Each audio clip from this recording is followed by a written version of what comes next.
So today we're going to talk about plane mirrors, and we're going to talk specifically about how we can draw ray diagrams to understand how a mirror creates an image. So I'm going to start out by drawing the plane of a mirror here. So this is our mirror. We're looking at it edge on.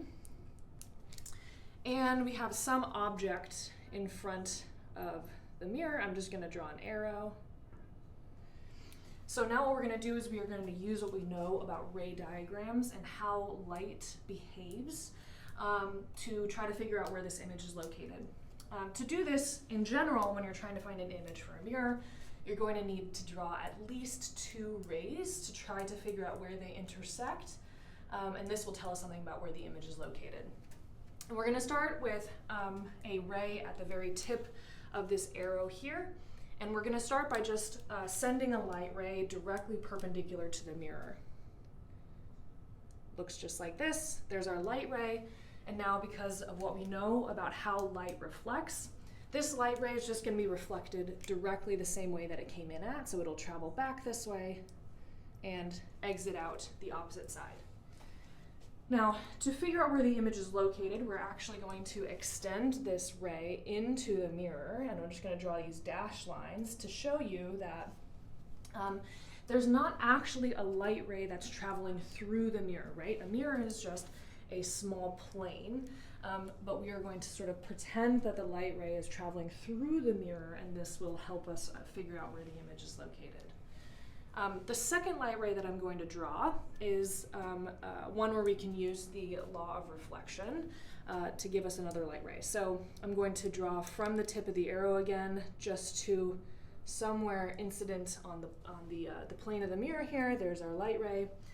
And using what we know about the law of reflection, right, the incidence angle is the same as the reflected angle. I'm going to do my best to draw this reflected backwards. Let's see if I can do it. That's all right. And there's our reflected ray backwards. And so just like we did with this ray, we are going to sort of extend this ray back. And now what we can see is that these two light rays on the opposite side of the mirror actually intersect right about there. And that tells us where the tip of our object, our arrow, on the other side of the mirror is located. So we can just sort of draw our arrow like so, okay? Now we have figured out where the image is located. So by extending these rays into the mirror and by seeing where they intersect, we can see where this object, the image, is actually located, right? So remember that this arrow here is our object, whatever is sitting in front of the mirror. And now this object here is our image, the image of our object. And now there's a few more things we can say about this. So this distance here, this is d sub 0, this is the object distance. And now this distance here, d sub I, that's the image distance. Now this isn't drawn completely to scale, but for plane mirrors, it turns out that the object distance is equal to the negative of the image distance.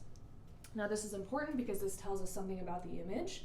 So in this case, the image has a negative image distance. And what that means is that this image is virtual. So this is a virtual image. Virtual image. Virtual images have negative image distances. And it's virtual because no light rays actually travel to the location of the image, right? There's actually no light rays traveling through the mirror, right? They're just these sort of virtual light rays that we've drawn here. So this is a virtual image, and we'll see some examples of real images coming up soon. So that's plane mirrors in a little bit.